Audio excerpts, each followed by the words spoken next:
Hey everybody, my name is Marcus, and in this video I'll show a simple way how you can create cash summary in Xero. So let's start. The first thing you want to do is just be in Xero, and when you're going to be here, click on Accounting and Reports. Now when you got it, you're going to see cash summary. Let's click on it.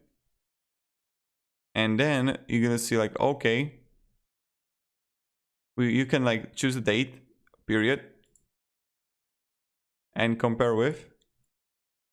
When you're going to do it, you're going to see all the summary here.